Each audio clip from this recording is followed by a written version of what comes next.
మాధురి మల్లెపూలు లాంటిది. మాధురి అయినా మల్లెపువ్వు అయినా మంచం పైన ఉండాలి. పక్కన దువ్వాడ శ్రీనివాస్ మాత్రమే ఉండాలి.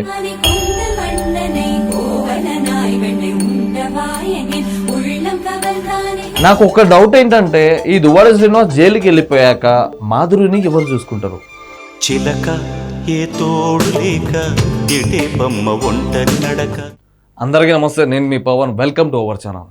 దువ్వాడ శ్రీనివాస్ని పోలీసులు వెతుకుతా ఉన్నారు, కానీ ఈ దువ్వాడ అస్సలు కనిపించకుండా దాక్కొని తిరుగుతూ ఉన్నాడు. దువ్వాడ శ్రీనివాస్ వాళ్ళ వైఫ్తో ఎలా ఉంటుండేనో ఒక్క వీడియో చూసేసి దాని తర్వాత మనం మాట్లాడుకుందాము. ఎందుకంటే నేను ఇంట్రెస్ట్ నాది యాక్చువల్గా ఇష్టపడి చేసుకున్న మ్యారేజ్. పేరెంట్స్ పాపం ఆమె ఇష్టపడి పెళ్లి చేసుకుంది, కానీ ఈయన ఇష్టంతో లేకుండా ఉండిపోయింది. ఇప్పుడు ఎంత మంచిగా ఉంది, ఎంత పద్ధతిగా ఉంది, ఆమెను వదిలేసి ఇప్పుడు రోడ్డు మీద ఎదిరిగే దాన్ని పట్టుకుని తిరుగుతా ఉన్నాడు. ఇప్పుడు దానివల్లనే ఎన్నికన్నా కేసులు అవుతా ఉన్నాయి ఈయన మీద. ఇంట్లో యాక్సెప్టెన్స్ అయితే మా ఇంట్లో అయితే కొద్దిగా రిస్ట్రిక్షన్ గా రాలేదు, ముందుగా యాక్సెప్ట్ చేయలేదు. రిలేషన్ కాబట్టి జరిగింది, చెప్తుంది ఫ్యామిలీ రిలేషన్ కాబట్టి ఇంటికి రావడం కాబట్టి. నేను శ్రీన్ గారిని ఫస్ట్ టైం చూసినా వాళ్ళ సెక్యూరిటీస్ వాళ్ళకున్నా ఎలా దూరిపోవాలో అందులో ఓన్ రిలేషన్ కదా. ఎవరు అప్పటి నుంచే ఉంది దువ్వాడ శ్రీనివాస్ కి పిచ్చి. కామాంధుడు అంది వీడు, కామాంధుడు. వైఎస్ఆర్సీపీ పార్టీలో ఎవరైనా కార్యకర్తలు ఉంటే ఆ కార్యకర్తలని కూడా వదలడు ఈ దువ్వాడ శ్రీనివాస్. ఇంత వరస్ట్ గాడు మళ్ళీ వైఎస్ఆర్సీపీ పార్టీలో ఇప్పటికీ ఉన్నాడు. ఈ పోలీస్ వ్యవస్థకి నేను ఒకటే అందామని చెప్పి అనుకుంటా ఉన్నా, వీళ్ళందరినీ ఫోన్ తీసుకోండి అయ్యా. ఈ వైఎస్ఆర్సీపీ పార్టీలో ఉన్న వ్యక్తులు అందరూ ఫోన్ తీసుకొని ఫస్ట్ ఎవరితో మాట్లాడారు, ఎవరికి వీడియో కాల్ చేశారు, ఏంది కథ గిట్లని చెప్పి తెలుసుకోండి. ఈ పోలీస్ వ్యవస్థలకి నేను ఇదే రిక్వెస్ట్ చేసేది, ప్లీజ్ దొంగతనంగా ఇంకెన్ని రోజులు తిరుగుతూ ఉంటాడు, పట్టుకొని తొందరగా జైలు వేయండి. మళ్ళీ దువ్వాడ మాధురి మాట్లాడుతూ ఉంటుంది, మళ్ళీ ఈ మాధురి మాట్లాడుతూ ఉంటుంది. దువ్వాడ శ్రీనివాస్ని అరెస్ట్ చేస్తే నన్ను కూడా అరెస్ట్ చేయండి. ఆయనతో పాటు నేను ప్రతి స్కామ్లో నేను ఉన్నాను, ఆయనతో పాటు నేను తోడుగా ఉంటాను, తోడుగా వస్తాను గిట్లని చెప్పి మాట్లాడుతూ ఉంది. ఎవరైనా మంచిగా చేస్తే తోడుగా వెళ్తారమ్మా, నువ్వు భలే ఉన్నావు. జైళ్ళకు కూడా తోడుగానే వెళ్తా అంటావు. ఒకటే బెడ్ ఇవ్వండి, మా ఇద్దరికి ఒకటే రూమ్ ఇవ్వండి ఇట్లని చెప్పి మాట్లాడతావా?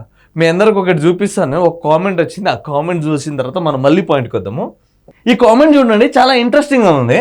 మాధురి మల్లెపూలు లాంటిది. మాధురి అయినా మల్లెపువ్వు అయినా మంచం పైన ఉండాలి. పక్కన దువ్వాడ శ్రీనివాస్ మాత్రమే ఉండాలి. వాళ్ళిద్దరు కలిసి జైల్లోనే ఉండాలి. ఆ తర్వాత నేను చెప్పా, అరే ఏంరా ఎలాంటి కామెంట్లు పెడతారేంటారు మీరు?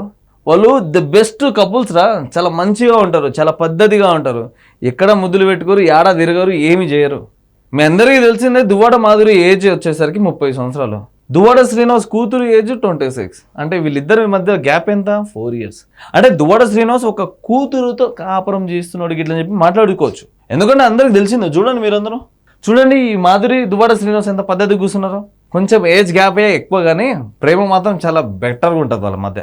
నాకు ఒక డౌట్ ఏంటంటే, ఈ దువ్వాడ శ్రీనివాస్ జైలుకి వెళ్ళిపోయాక మాధురిని ఎవరు చూసుకుంటారు? మాధురిని బయటికి ఎవరు తీసుకోబోతారు? మాధురిని ఎవరికి తినిపిస్తారు? మాధురికి ఎవరు పెడతారు? అది నాకు ఒకటే కొడతా ఉంది. ఎందుకంటే మళ్ళీ ఈయన చేసిన పనులు కొద్దిగా లేవు, మనందరికీ తెలిసిందే. వాళ్ళ వైఫ్ని వదిలేసిండు, వాళ్ళ పిల్లని వదిలేసిండు. ఇంకో ముచ్చట చెప్పాలంటే, ఈ మాధురికి 3 కూతుర్లు. ఈ సోషల్ మీడియాలో యాడ కనబడదు.